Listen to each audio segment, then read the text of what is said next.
Começa agora mais um Freudcast. Aqui, nada é proibido.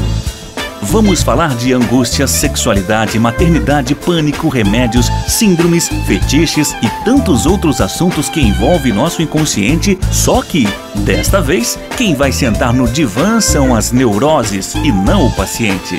Alerto que nem sempre teremos respostas prontas, mas prometemos que, no mínimo, você vai ser desafiado para olhar a si mesmo e repensar sua vida. Começa agora, Freudcast.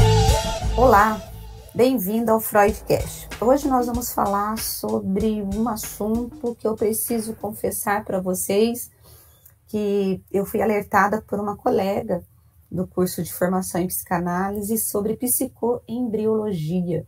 Quando ela falou aquele nome, eu falei, gente, o que é isso? Só que, na verdade, quem estava desinformada era eu, porque essa história já existe desde 1966, quando o psicanalista Wilson Ribeiro, ele criou, escreveu um livro sobre esse assunto a partir de uma experiência que ele havia vivido com a mãe, uma experiência de parto, que a mãe sofreu muita dor, porque ele foi um parto a fórceps, e ele carregou essa história toda, e ele foi investigar e acabou escrevendo sobre esse tema que tem se tornado para as futuras mamães tão importantes. Mas quem vai contar tudo para a gente, que vai inclusive me ensinar, porque hoje eu estou aqui como aluna, é a psicanalista Fernanda Santana. Fernanda, bem-vinda ao Freudcast. Muito obrigada pelo convite, Rose.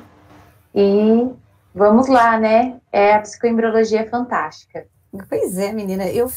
Quando eu te convidei, eu falei, gente, onde que eu vou precisar pesquisar? Mas eu fui pesquisar, tem muita coisa, né? O que é a psicoembriologia, Fernanda? Meu Deus! Então, Rose, a psicoembriologia, ela é uma psicanálise preventiva, né? E o trabalho da psicoembriologia visa acompanhar as mamães e os bebês ainda em ambiente intrauterino. E esse trabalho que nós fazemos com o bebê ainda na barriga da mãe, como a nossa abordagem é dentro da psicanálise, nós vamos trabalhar aí a construção, a formação desse aparelho psíquico, né, que já está aí sendo formado, para que esse bebê venha com possibilidade de ser um ser mais integrado, que ele venha com condições de vir realmente com aquilo que é dele.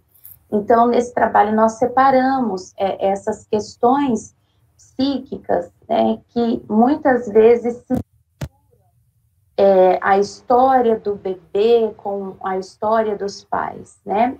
Então, nós separamos o que é dele com a mãe, o que é dele com o pai, para que ele possa ter a oportunidade de crescer, de se desenvolver e fazer escolhas mais saudáveis, né? E ser um ser mais...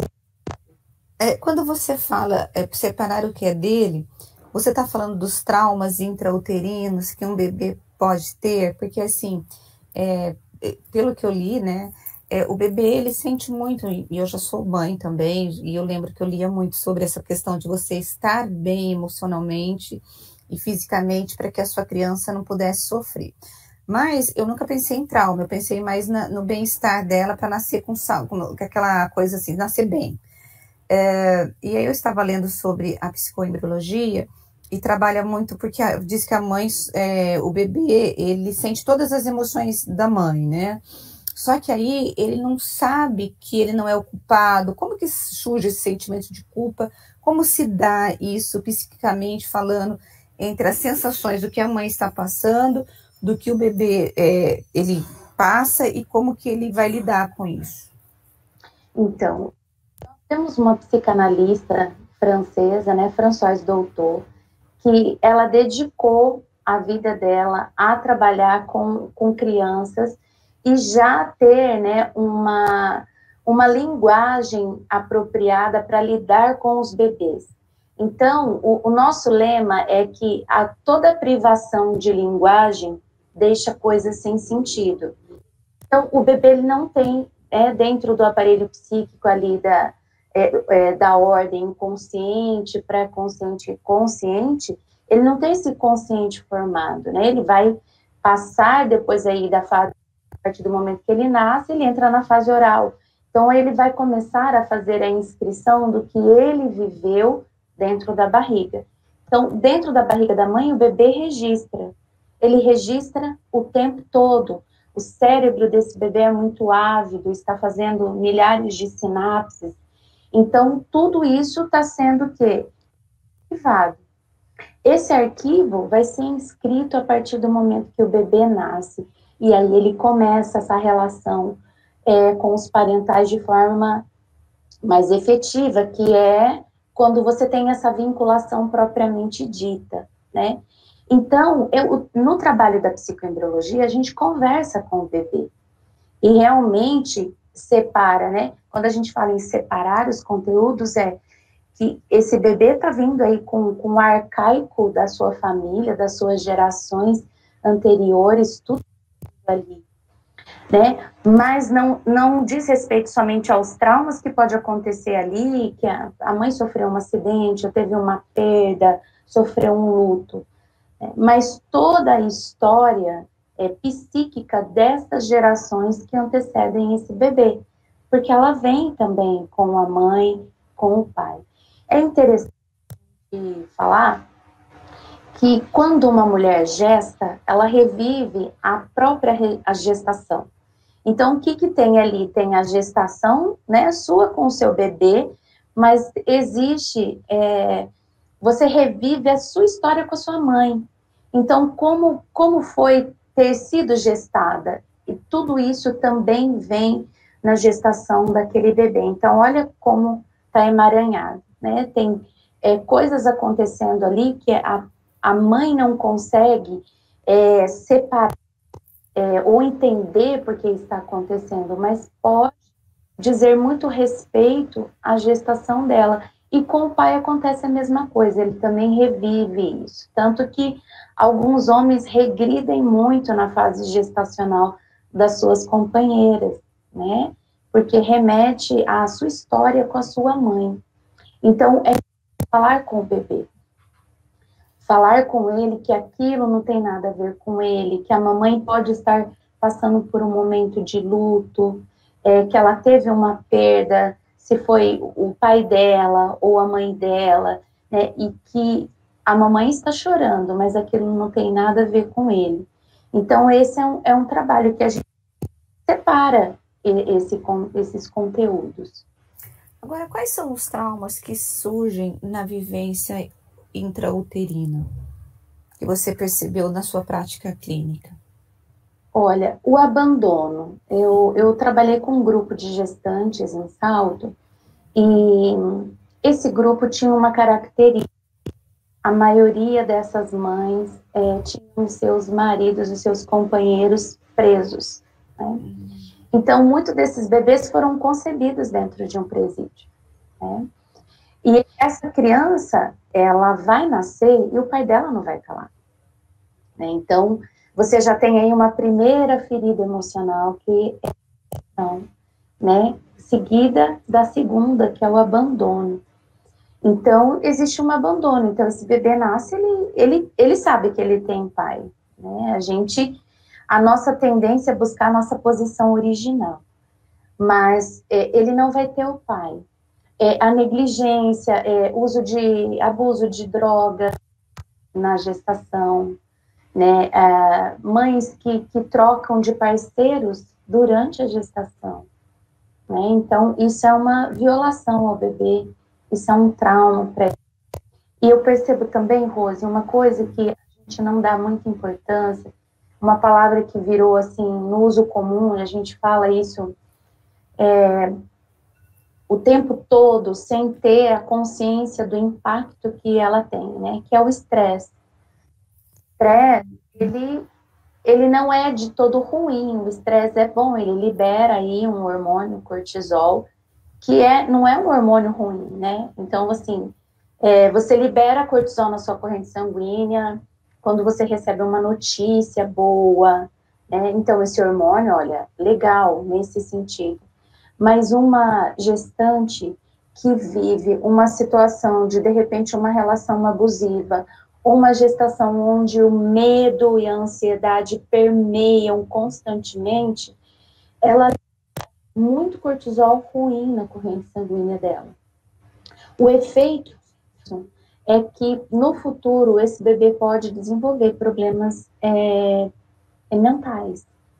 Então, o cortisol demais, ele atrapalha o fluxo sanguíneo, né, já que o bebê está ligado à mãe aí pelo cordão umbilical, então ele recebe uma quantidade muito grande de sangue por dia, e ele recebe esse sangue com o quê? Com o estresse, com essa carga de estresse, né, porque esse cortisol ruim vai produzir isso. Então, muitos nascimentos prematuros, eles têm uma incidência, né, de volume e de um estresse muito grande que essa mãe está passando. O problema é que a gente não tem profissionais que lidem com que preparem a mãe, que a gente não tem aqui no Brasil uma política ou um incentivo que as mães façam pré-natal psicológico, né? Então, isso que eu estou pensando, enquanto você está falando, eu estou pensando no meu pré-natal. E eu me lembro que você tinha todo mês a consulta com o teu obstetra, e ele passava lá as vitaminas nos 3 primeiros meses, passava alguma orientação, mas que a gente buscava muita informação nos livros para grávidas e tal. Mas em nenhum momento essa questão psicológica foi falada comigo. E uma outra coisa que eu estou pensando, eu acho que isso deveria, inclusive, ter no SUS, né, Fernanda? Esse Sim. Trabalho de saúde mental para as grávidas, né? Deveria, sim, ter no SUS. E, olha, a nossa experiência lá em Salto foi muito, assim, fantástica, porque nós trabalhamos também a importância do parto natural, né? Porque existe aí a ideia da dor faz com que as mães optem pela cesariana, que não é um parto, é uma cirurgia, né? E naquele momento do parto, a mulher precisa estar lá, né? Ela precisa realmente estar naquele momento, porque é um rito de passagem, é uma passagem muito importante, da qual esse momento vai estar dentro da vida. E nós começamos a trabalhar o estímulo e preparando elas, e nós tivemos uma incidência de partos naturais, assim, tão grandes, e partos tranquilos, né, onde essas mulheres se sentiam felizes e se sentiam plenas por ter dado conta do parto, né, porque o trabalho de parto não é um trabalho que envolve só a mãe, mas o bebê também entra nesse trabalho. Então, a gente incentiva, olha, vocês dois vão estar juntos nesse trabalho, fazendo esse esforço. Então, a mãe sente que o bebê também, ele também está fazendo a parte dele, né? As contrações são massagens que vão empurrando esse bebê para fora, e é claro, a gente não quer sair do útero, mas a mãe tá ali, ela tá dando aquela força, né? Ó, a mamãe tá aqui com você, vamos lá. Então, nós tivemos uma incidência alta de parto natural, e é incrível como a saúde desse bebê é melhor quando ele nasce de um parto natural, né? Porque houve o esforço dele. Isso. É isso. Houve o esforço dele. O que acontece, né, quando você entra em trabalho de parto, o nosso corpo é muito inteligente, né, e ele está preparado para aquele momento. Então, a gente vai liberar, né, o hormônio do amor ali, e quando você sintetiza esse hormônio, o que acontece? A mãe, muitas vezes, não está ali, né, então, o estímulo natural, ele é importante para isso. Tudo que acontece naquele momento promove a vinculação do bebê. Olha, o que é esse hormônio do amor? Que eu nunca ouvi falar. Eu esqueci o nome do hormônio agora. Gente, eu vou lembrar aqui durante a nossa conversa. mas a gente libera um hormônio naquele momento, né, que é o hormônio que protege a mãe, por exemplo, de não matar o próprio filho. A gente sabe que nesse período, né, no puerpério, as mães sofrem uma transição hormonal muito grande, né? Eu já ouvi puérperas me falarem assim, olha, esse bebê chora tanto, que tem hora que eu tenho vontade de jogar ele na parede. Então, assim, não é estranho você ouvir uma mãe falar assim? Uhum. É estranho, porque a gente tem a ideia de maternidade como um momento tão maravilhoso, é tudo maravilhoso, aquele bebezinho lindo no seu colo, mas não é romance, né? Tem o seu peito ali que tá cheio de leite, ou o bebê que não conseguiu fazer a pega, ou rachou, ou você tá dando mamar para ele chorando. Então, tudo isso tem um acúmulo de estresse muito grande ali, né?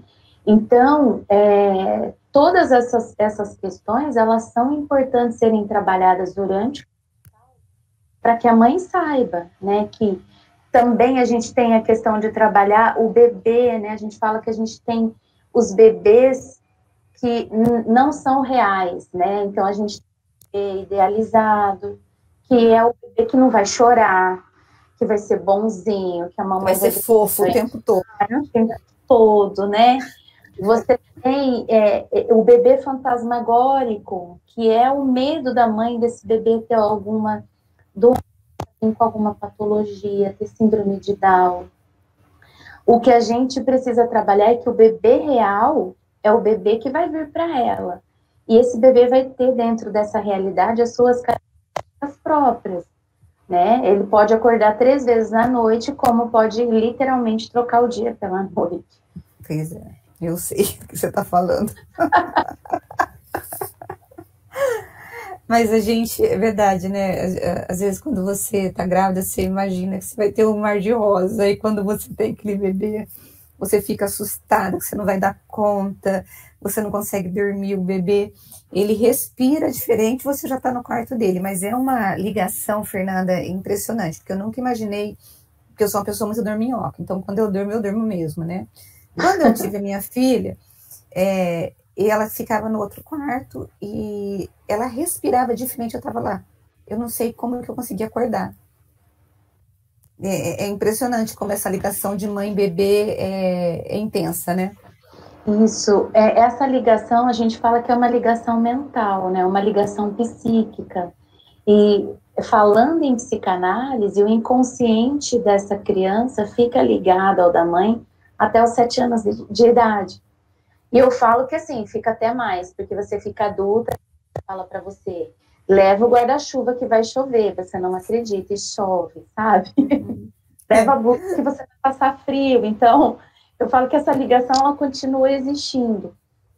Mas pode falar, pode continuar. O bebê é ligado, né, pela placenta que vai sendo formada junto com o bebê, pelo cordão, essa ligação mental, que é extremamente importante. A psicoembriologia, ela tem um pouco de Melanie Klein ou não nessa questão da vida intrauterina? Tem sim. A gente a gente trabalha mais os conceitos da Melanie Klein na fase depois que o bebê nasce, né? Que a gente chama a fase que o bebê está na barriga de fase umbilical. Uhum. E aí, na teoria freudiana, a gente diria que é fase oral, anal, fálica e tal. Mas a Melanie Klein vai dividir isso nas 2 posições, né? Esquizoparanoide e posição depressiva. Então, a psicoembriologia também, ela acompanha. Infelizmente, a gente não tem um público que adere ao acompanhamento. Então, seria interessante acompanhar esse bebê pelo menos nos 3 primeiros anos. Porque a criança precisa sair da fase esquizo-depressiva. Então, quando eu atendo hoje, por exemplo, eu tive muito atendimento de adolescentes com surtos psicóticos, e aí quando você faz a anamnese, você percebe que essa criança, né, que esse adolescente ficou parado numa posição esquizoparanoide, né.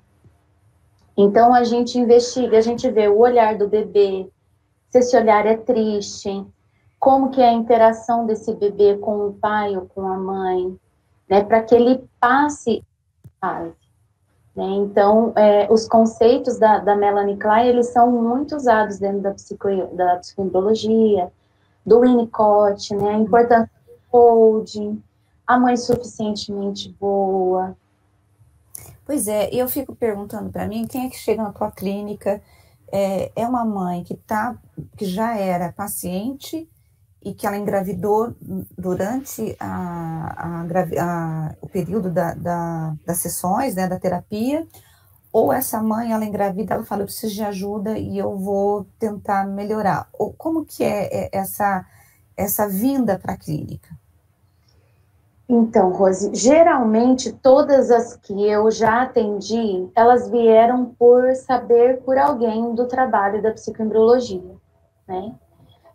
Ou mães que tiveram um problema de vinculação com o bebê. Então, por exemplo, uma mãe, antes da pandemia, que foi uma pessoa que trabalha dentro da maternidade, ela é coordenadora da parte obstétrica, e ela ficou sabendo do trabalho que eu fazia, ela me mandou uma mãezinha, né?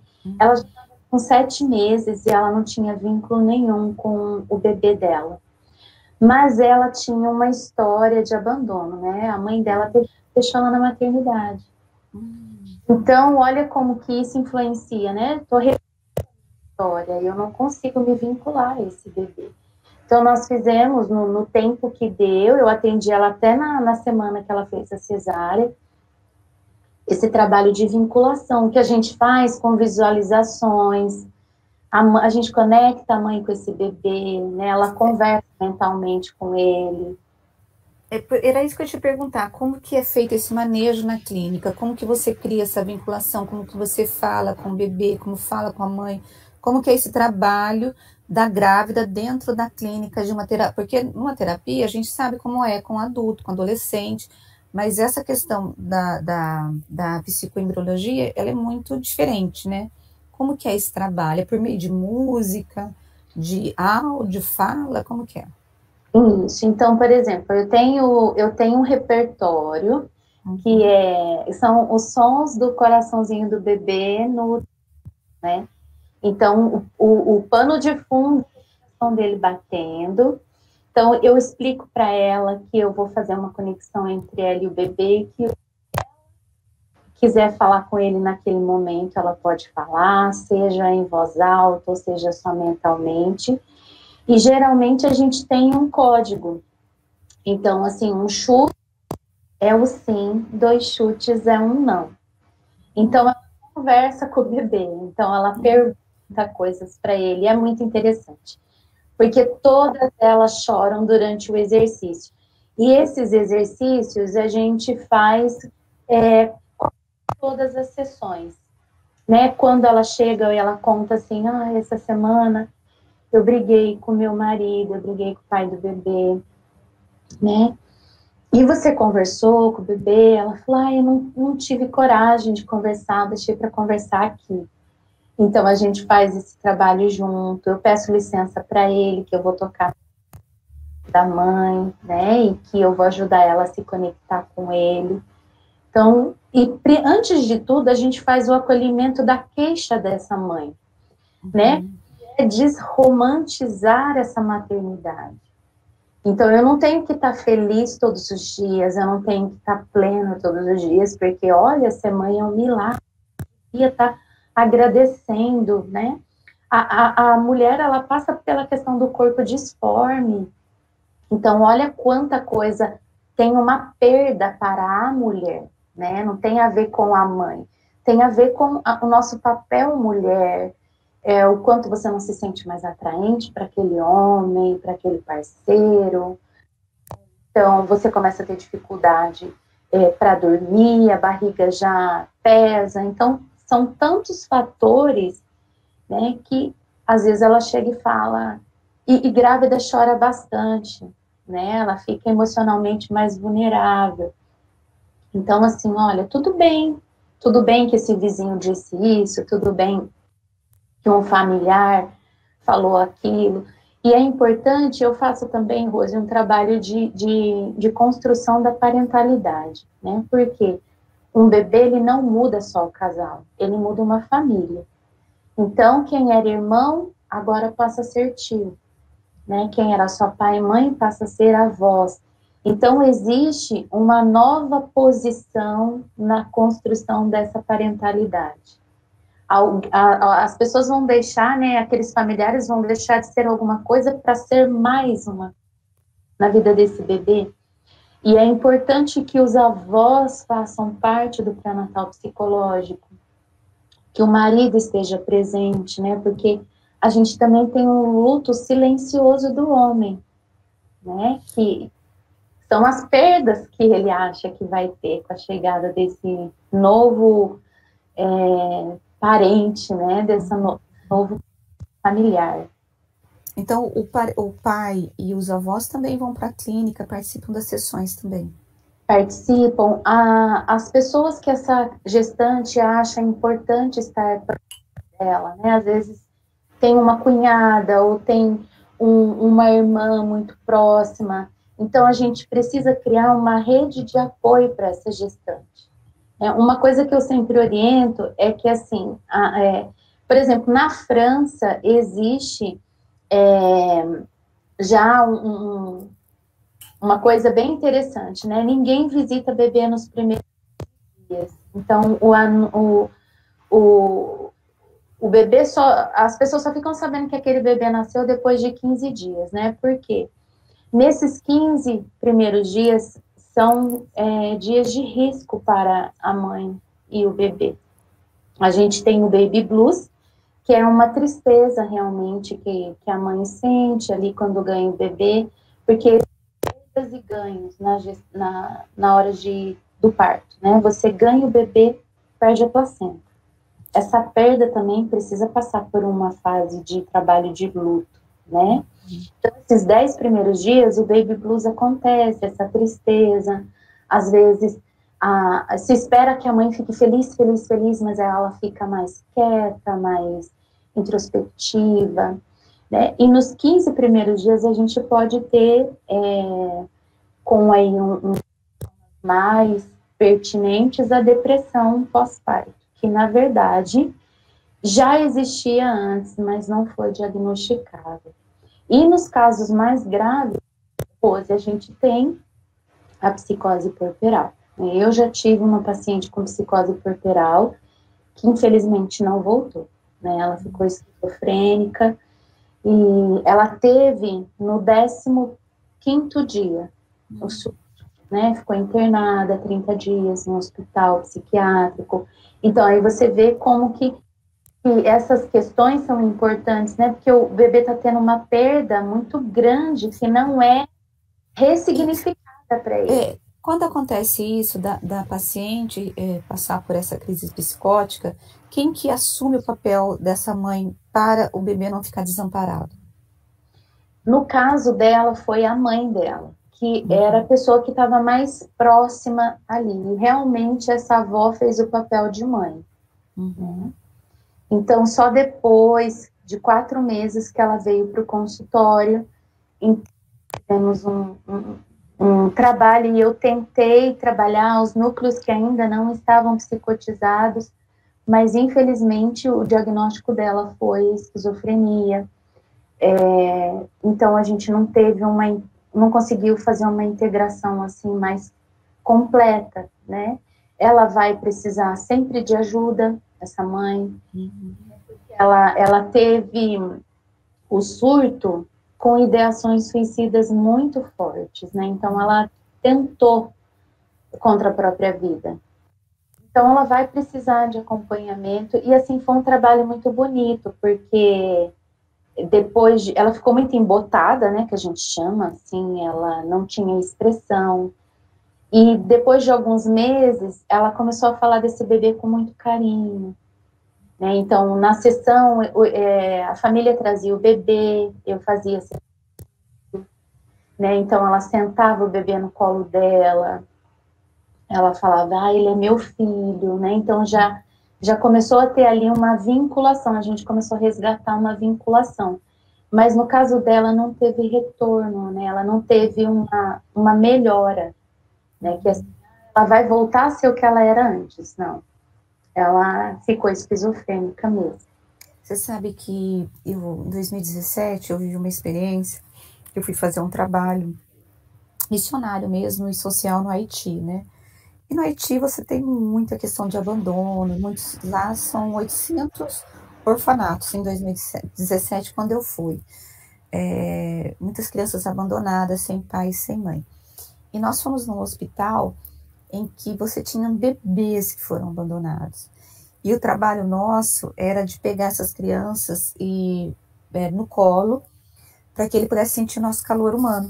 Porque as enfermeiras não tinham como dar conta dessa criança. Então, elas trocavam a fralda, davam comida, mas não tinha aquela coisa do carinho mesmo, né? E o pedido do hospital era justamente para ter voluntários para ir lá, para pegar essas crianças no colo, ficar com eles um pouco, né? Com esses bebês. Isso foi tão marcante para mim, e eu fico imaginando esses bebês, né, que lá do Haiti, por exemplo, que foram abandonados, assim, que não teve esse calor humano, como que vai ser essa formação psíquica deles, Fernanda? Vai ser complicada, né? Vai ser complicada, mas olha só, né, quando a gente tem uma intervenção como essa, toda intervenção, por menor que seja, pode ser muito significativa para aquele aparelho psíquico. Né? E pode ser que esse bebê ele vai guardar isso, né? E essa memória, eu falo que memórias podem salvar as nossas vidas. Essa memória pode salvar ele lá, tá? Lá na fase adulta, em algum momento onde ele se sentir desamparado, ele pode resgatar essa memória de alguma forma. E isso pode salvar a vida dele. Então, o contato ele é importante, as palavras são... A Françoise Doutor dizia que falar com o bebê é totalmente terapêutico, é curador você falar com o bebê. Né? Ah, mas ele não tem consciência, mas ele tem um aparelho psíquico, ele está... Então, a gente precisa ressignificar, ajudar a ressignificar, para que, com isso, ele tenha a oportunidade de ter algo para escolher. Né? Porque ele pode escolher o que ele vai fazer com o que fizeram com ele. E se ele tiver esse registro, ele pode usar esse registro ao seu favor. Bom, eu ficaria a manhã inteira conversando com você, eu adorei. Adorei. Fernanda, o que você acha importante, você, para quem está nos ouvindo, que é pai, mãe, avô, que está passando por essa experiência, ou vai passar por essa experiência de gravidez, de gestação, o que você falaria para esses pais, para essas pessoas, ou o que você quiser terminar para falar conosco sobre esse assunto tão interessante?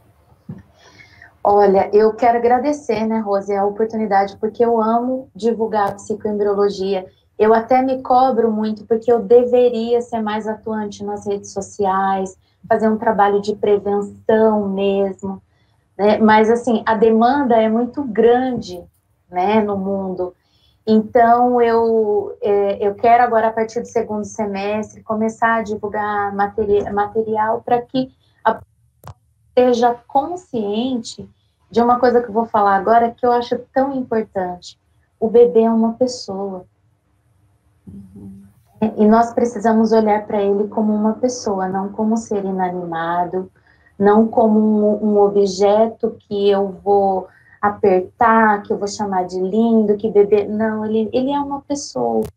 E é uma pessoa que está sendo construída. E que essa base que está acontecendo agora é o que vai sustentar esse indivíduo. E que existe um provérbio africano, eu até anotei aqui para falar para você, porque eu achei incrível isso, né? Que o bebê, ele é de todos. Né? O bebê, ele é de todos, então ele não é responsabilidade só daquela família, ele é responsabilidade da sociedade.